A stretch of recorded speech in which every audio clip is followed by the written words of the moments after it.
주님께서 여러분과 함께 또한 사제의 영과 함께 루카가 전한 거룩한 복음입니다.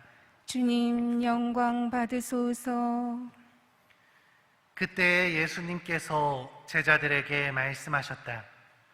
내 말을 듣고 있는 너희에게 내가 말한다. 너희는 원수를 사랑하여라. 너희를 미워하는 자들에게 잘해주고 너희를 저주하는 자들에게 축복하며 너희를 학대하는 자들을 위하여 기도하여라. 내 뺨을 때리는 자에게 다른 뺨을 내밀고 내 겉옷을 가져가는 자는 속옷도 가져가게 내버려 두어라. 달라고 하면 누구에게나 주고 내 것을 가져가는 이에게서 되찾으려고 하지 마라. 남이 너희에게 해주기를 바라는 그대로 너희도 남에게 해주어라. 너희가 자기를 사랑하는 이들만 사랑한다면 무슨 인정을 받겠느냐? 죄인들도 자기를 사랑하는 이들은 사랑한다. 너희가 자기에게 잘해주는 이들에게만 잘해준다면 무슨 인정을 받겠느냐? 죄인들도 그것은 한다. 너희가 도로 받을 가망이 있는 이들에게만 꾸어준다면 무슨 인정을 받겠느냐? 죄인들도 고스란히 되받을 요량으로 서로 꾸어준다. 그러나 너희는 원수를 사랑하여라. 그에게 잘해주고 아무것도 바라지 말고 꾸어주어라. 그러면 너희가 받을 상이 클 것이다. 그리고 너희는 지극히 높으신 분의 자녀가 될 것이다. 그분께서 은혜를 모르는 자들과 악한 자들에게도 인자하시기 때문이다. 너희 아버지께서 자비하신 것처럼 너희도 자비로운 사람이 되어라. 남을 심판하지 마라. 그러면 너희도 심판받지 않을 것이다. 남을 단죄하지 마라. 그러면 너희도 단죄받지 않을 것이다. 용서하여라. 그러면 너희도 용서받을 것이다. 주어라. 그러면 너희도 받을 것이다. 누르고 흔들어서 넘치도록 후하게 되어 너희 품에 담아주실 것이다. 너희가 되지라는 바로 그 되로 너희도 되받을 것이다. 주님의 말씀입니다. 그리스도님 찬미합니다.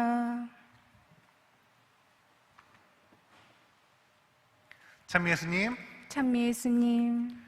오늘 우리는 원수를 사랑하여라 하고 말씀하시는 예수님을 만나게 됩니다.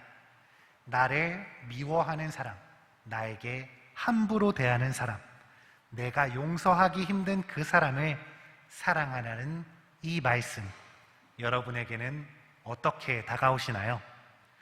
저를 포함해서 아마 대부분의 신자분들은 오늘의 말씀이 참 답답하게 느껴질 것 같습니다. 사랑하라는 예수님의 말씀까지는 지키지 못하더라도 그나마 미워하지 않으려고 애쓰는 우리에게 예수님의 이 말씀은 너무나 어렵게 느껴집니다. 자꾸만 눈에 밟혀서 애써 모른 척 하는 것도 우리에게는 힘겨운데 그를 축복해주고 그를 위해서 기도하라는 예수님의 이 말씀이 너무나 큰 짐으로 다가올 때가 많습니다. 그러나 오늘 예수님의 이 말씀 때문에 내 마음이 무거우면 무거울수록, 불편하면 불편할수록 우리가 예수님을 신경 쓰고 있다는 증거가 되는 것 같습니다. 원수를 사랑하라는 예수님의 이 말씀을 우리가 무겁게 받아들이는 이유는 그것이 예수님께서 하신 말씀이고 우리가 그분의 말씀을 허투루 듣지 않기 때문입니다. 내 안에 예수님을 따르고자 하는 열정이 있기 때문입니다. 그분의 말씀을 그저 좋은 덕담 정도로만 생각하고 자기 좋은 것만 받아들이는 사람들에게는 오늘 이 말씀이 우리처럼 무겁게 다가오지는 않을 것입니다. 어지간하면 여기서 끝내고 싶습니다. 예수님의 말씀이 불편하게 느껴지는 이유는 내가 그만큼 그분을 따르고 싶어하는 신앙인이기 때문이구나 하고 오늘의 강론을 마친다면 모두가 마음 뿌듯한 채로 끝나게 되겠죠. 그러나 원수를 사랑하라는 예수님의 메시지는 마음 한켠에서 조용히 묻혀지고 말 것입니다. 그렇기에 우리는 예수님의 이 말씀을 어떻게 이해하고 어떻게 실천하는지까지 한 번 더 생각을 해보아야 합니다. 예수님은 오늘 복음의 말씀 안에서 너희가 자기를 사랑하는 이들만 사랑한다면 무슨 인정을 받겠느냐? 너희가 자기에게 잘해주는 이들에게만 잘해준다면 무슨 인정을 받겠느냐? 죄인들도 그것은 한다 하고 말씀하십니다. 이 내용은 너희끼리만 끼리끼리 뭉치지 말고 끼리끼리 잘해주는 것이 아니라 그것을 넘어서라고 요청하는 것입니다.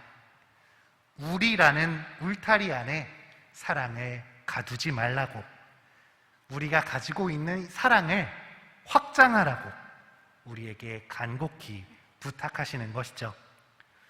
원수를 사랑하라는 말을 들었을 때 나에게 떠오르는 사람이 누구였는지를 한번 생각해 보셨으면 합니다. 그 중에 아주 오래되었거나 멀리 있는 사람이 아니라 지금 나와 가까운 데 있으면서 마음이 잘 맞지 않는 사람이 누군지 한번 떠올리시고 그분을 위해서 내가 사랑을 준비하셨으면 합니다. 그 사람을 위해 무엇을 할 수 있는지 가장 쉬운 것부터 구체적으로 떠올리시면 됩니다. 남는 건 그것을 실행하는 일 뿐이죠. 분명 쉽지만은 않을 것입니다.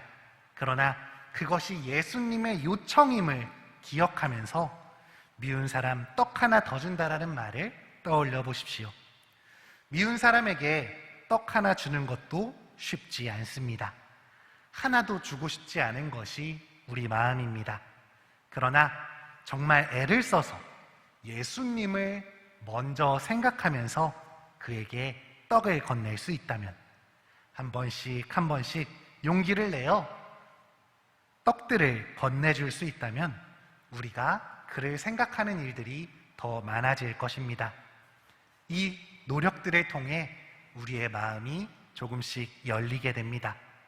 떡 하나씩 건네면서 서로 관계 있는 사람이 되고 나아가 마음을 주고받을 수 있는 관계가 이루어지는 것입니다.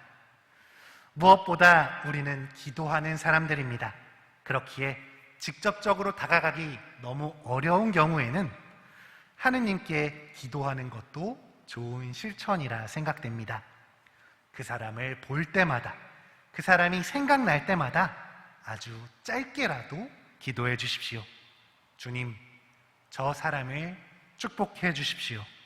주님, 저 사람이 당신 사랑 안에 머물 수 있도록 이끌어 주십시오. 하고 기도하시면 되겠습니다. 비록 마음이 내키지 않더라도 애를 써서 그를 위해 기도한다면 언젠가 그가 다르게 보이는 날이 올 것입니다. 우리의 마음이 지금껏 내가 바쳤었던 그 기도문에 합쳐지는 것입니다.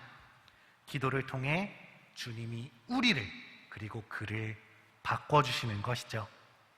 나의 원수를 위해서, 여전히 불편한 그 사람을 위해서 기도하고 실천할 수 있는 우리가 될 수 있도록 잠시 눈을 감고 주님께 용기를 청하셨으면 좋겠습니다.